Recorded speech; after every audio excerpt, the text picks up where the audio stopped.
জীবনে এত মানুষ দেখিনি, ওরা কি সাকিব ভক্ত নাকি তামিম ভক্ত কিছুই বুঝলাম না। বরিশালে তামিম মুশফিকদের স্টেজের দিকে চেয়ার ও জুতা নিক্ষেপ করা নিয়ে বরিশাল থেকে ফিরে লাইভে এসে ভক্তদের উদ্দেশ্যে একই বললেন তামিম। বিস্তারিত জানুন পুরো ভিডিওতে। পূর্ব নির্ধারিত ঘোষণা অনুযায়ী বরিশালের বেলস পার্কে ভক্তদের সঙ্গে বিপিএল জয়ের আনন্দ ভাগাভাগি করেছিল ফরচুন বরিশাল, যেখানে ছিলেন অধিনায়ক তামিম ইকবালও। বরিশালের ভক্তদের ভালোবাসায় আপ্লুত হয়েছেন তামিম। এদিকে বরিশাল থেকে ফিরে লাইভে এসে ফরচুন বরিশালের সমর্থকদের উদ্দেশ্যে তামিম বলেন, আমি অনেকগুলো দলে খেলেছি, দেশে বিদেশে, ফরচুন বরিশালের মতো ফ্যান বেস কোথাও দেখিনি। আজকে আপনারা যে জিনিসটা আমাদেরকে দেখিয়েছেন, আমি রীতিমতো মুগ্ধ।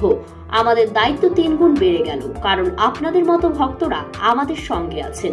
তবে আপনারা শেষের দিকে এসে যে কাজটা করেছেন সেটা মোটেও ঠিক করেননি, কারণ এত মানুষের ভিড়ে আপনারা আমাদেরকে নাও দেখতে পারেন, তাই বলে এমনটা করতে হবে এমন কিন্তু কথা না। তবে হাজারো মানুষের ঢলে তামিমদের দেখতে না পেরে শেষ মুহূর্তে কিছু আপত্তিকর ঘটনা ঘটে।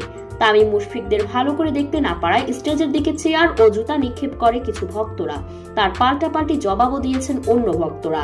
এমন ঘটনায় সাংবাদিকদের প্রশ্নের জবাবে কিছু ভক্তরা বলেন, এরা তো সাকিব ভক্ত, এরা তামিম ভক্ত নয়, তা না হলে তারা এমনটা করতে পারতো না।